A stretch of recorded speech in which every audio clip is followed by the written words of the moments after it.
Welcome to the Homesteading for Beginners podcast. This is Mona Weathers, your host. Today we're going to talk about preparedness, and this is in the form of food preparedness, but I will continue this conversation. I originally thought I was going to do this as a series of solo episodes, but instead I'm just going to have my friend Jason White from Plans and Provisions podcast come on the podcast, and he's going to talk more about preparedness and all the ways that we can be prepared. Lastly, I want to remind you to join the Homestead Income Plan Facebook group. It is a free group where there will be trainings, and we've already started the first training, which was idea generation. So coming up with an idea for an income source.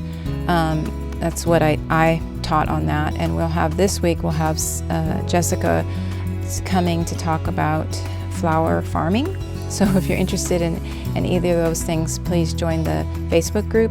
If you're listening to this, I want you to remember to do one thing, because I do not let anybody in the group that has not agreed to the group rules. So there's a list of 3 questions.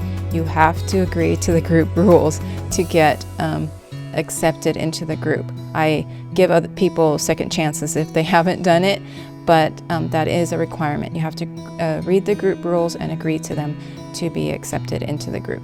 So right now we almost have 150 members, and it just keeps growing. So I'm really excited about it, but we will have more and more training opportunities coming up real soon. Okay, enjoy this episode on food preparedness.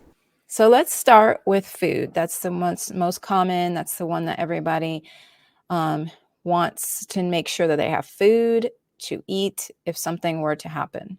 And being prepared does not mean that we need to go off on the deep end in either direction. We don't need to go off on the deep end and being overly prepared, but we also don't need to go on the shallow end and not be prepared at all. So let's remember to have this balance when we're talking about food preparedness. Okay. So now is always a good time to do this. Now is always a good time to start. You could have started yesterday, but you have no control of yesterday. So just start today with some of these things. We are personally not in the most prepared state. We used to be a lot more prepared when we lived in California, and I had a lot of things stocked up and stuff. We are not at that place currently, but I am trying to build that back up. My skills are something that I've been working on over 20 years, so I have that.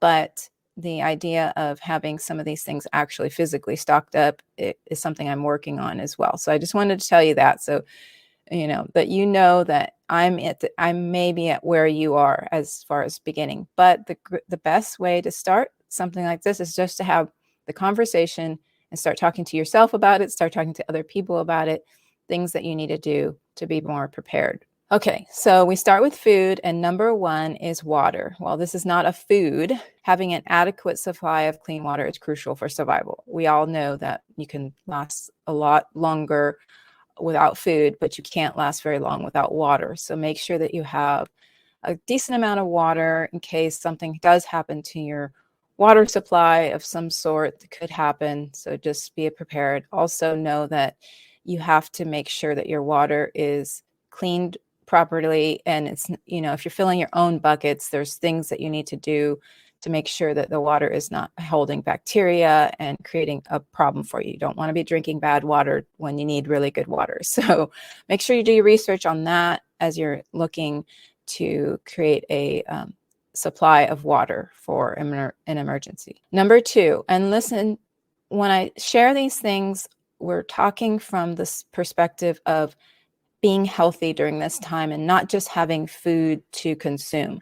You want to have food that is healthy for your body so that you are strong enough to withstand, and maybe even if it's really bad for any reason, you can have very highly nutritious food, which means you need less of it. Okay.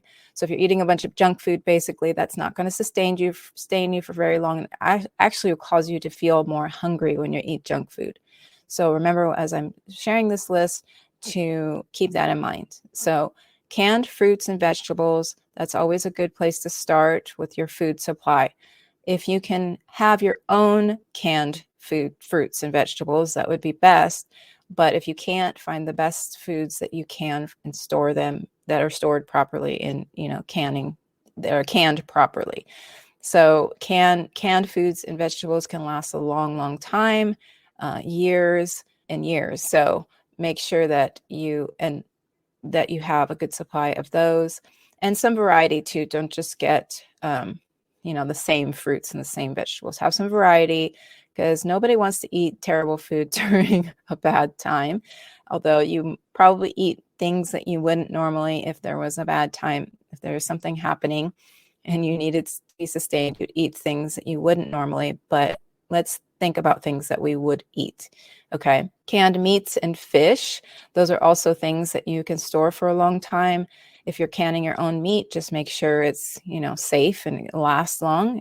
Follow all the canning rules for canning meat and that sort of things. I have not personally canned meat, so I don't have any knowledge of that. But listen to the episode with Melissa K. Norris about the 9 different methods of food preparedness, and that she talks about canning meat in there.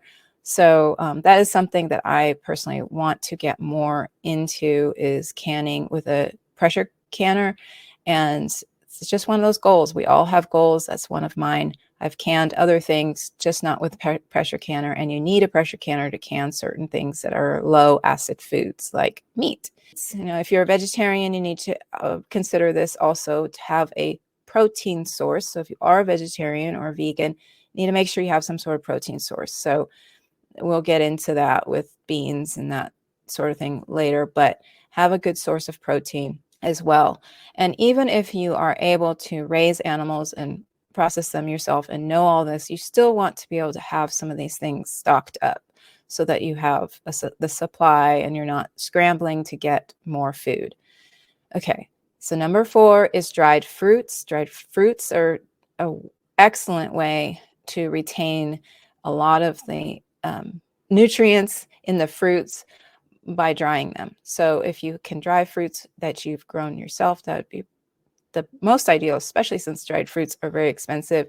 If you can dry them yourself, even if you're like, right now is in the fall would be a perfect time to go apple picking. Dry some of those apples for future use, or peaches. I don't know. Do you eat dried peaches? Maybe not. I've never had a dried peach, I don't think. Anyway, you could still do it, but you get what I'm saying. Find fruits and vegetables that you can dry right now. I said fruits, dried fruits, but vegetables are perfectly fine too. If you have an excess amount of squash this year, dry it, put it in a jar, put it, put it somewhere that it will stay fresh for a long period of time. It can get cakey at sometimes if you don't add anything to it, but you can make it to salts. You can add it to salts. You can do all sorts of things. You can make your own spices. Those are all things that are really great. So dried fruits. Number 5, dried beans, lentils, and legumes. That's an excellent source of protein as well. For those of you who are vegetarian, vegan, this is somewhere where you can get a lot of protein. Rice, pasta, these types of staples are versatile, easy to cook, and can serve as a base for various meals. So beans and rice. A lot of people go overboard with beans and rice. I did this back in 2000 when we had that 2000 Y2K scare. I didn't really think anything was going to happen in Y2K. I just didn't know what people would do if something just like strange happened and freaked people out. So I prepared, and I got a ton of dried beans and rice. Now I did use the rice, but I didn't use the beans as much.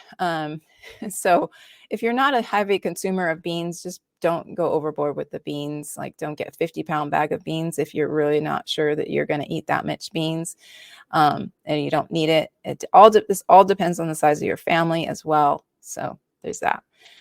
Cereal and granola bars, that's something that a lot of people will get. I personally don't buy cereal. I haven't for many, many years. We have stopped buying cereal because it's high in sugars, and it's just so different than from a whole source. So it's just something that I just found that was not healthy. And it's not like we never eat it ever, but we do not purchase it anymore. granola bars, we're more on the side of granola and granola bars, and we'll do those sorts of things. This is a good way to have a quick and convenient energy if you have it in a, something that's already prepackaged. You can make your own, but they probably won't last as long unless you're like freezing it or something. So you could just have the supplies to make granola on hand, which is obviously oats and that sort of thing and all the things that goes in there. So if you have those supplies on hand, then you can make your own. Nuts and seeds are another one that's really good. They have healthy fats in them, and they have protein and other nutrients as well. And they are good for snacking. So remember, we're talking about supplies that will help us be more healthy during a time that we need to be our healthiest, especially if we're dealing with something that is physically affecting us, like a health crisis. So peanut butter is another one. The only caution I have with that one is get the really good peanuts. If it says anything more than peanuts and salt, then it's probably not good. Sometimes there's other ones that are good. I think that might add palm oil, and depending on what kind of palm oil that is, it may or may not be good. So I just like to get the ones that are peanuts and salt. And yes, that's the kind that you have to stir, but it's okay. You'll be okay. And then the other one would be canned soups and stews. If you can can your own soups and stews, that would be the most ideal. But if you can't, find the healthiest version of that. Those are good for the winter months and that sort of thing. And another way to do this also is just to have a lot of canned broth on hand, and then to dehydrate the other vegetables and legumes, and add them to a soup. That's another way you can do this. There's also things like crackers and bread. Those don't last as long. You can make those yourself. So maybe in this case, if you don't want to get into the snackiness, you can just have a way of making crackers. If you make sourdough bread, you can use the discard to make crackers and that sort of thing. So you want something that is not going to get old, but if you just really need something that's quick and that'll last a long time, or last a time, you might choose some crackers or something. So next is cooking oil. Opt for a healthier oil. This is probably where most of illnesses, I believe, come from, is the types of oils that we're using to cook our foods. And it's not just our foods that we cook in our home, it's the foods that are cooked in the restaurants that we go to. Everything, the oils and fats that we use to cook anymore are so far from the way they used to be, and they do not help our bodies to be healthy. They actually deteriorate our body. So make sure that you're choosing oils like olive oil, coconut oil, avocado. Some avocado oils are good. Some palm oils are good. You have to just look at the right types of oils. Oils made and fats made from animals, those are good. Lard, those are things that are good to cook with. We've been taught that this is not the case, and it's this low fat diet has really caused a lot of problems in our society, I believe. So just do your research. If you don't believe me, do some research on some better oil options and fat options. So look that up. Condiments and spices, like I said before, you can make your own spices and condiments. Try to also opt for better types of condiments as well. There's this ketchup and all that kind of stuff. There's salt, pepper, make sure you have those, some herbs, and just stuff to enhance your meals. You don't have to have bland meals if you're in a state of needing to be prepared. You can have really good meals. And then maybe have some extra multivitamins as well, since you might not be able to get all the fruits and vegetables and all the things that you need to have a healthy diet.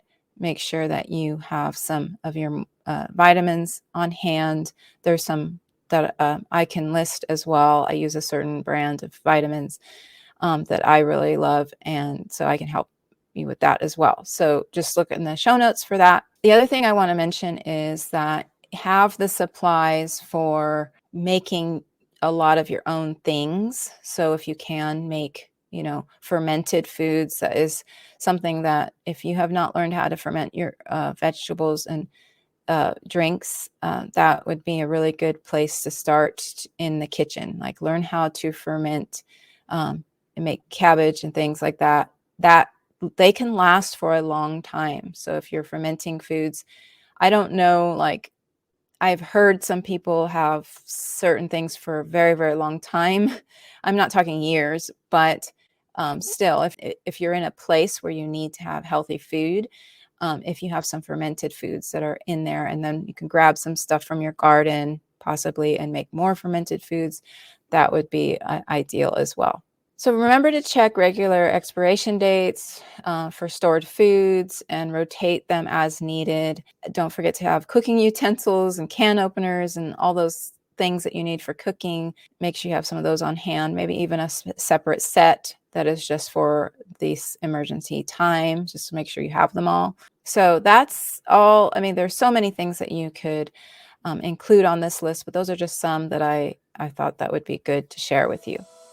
Okay, that's it for this episode. I hope you enjoyed it and were able to find value in the list that I shared.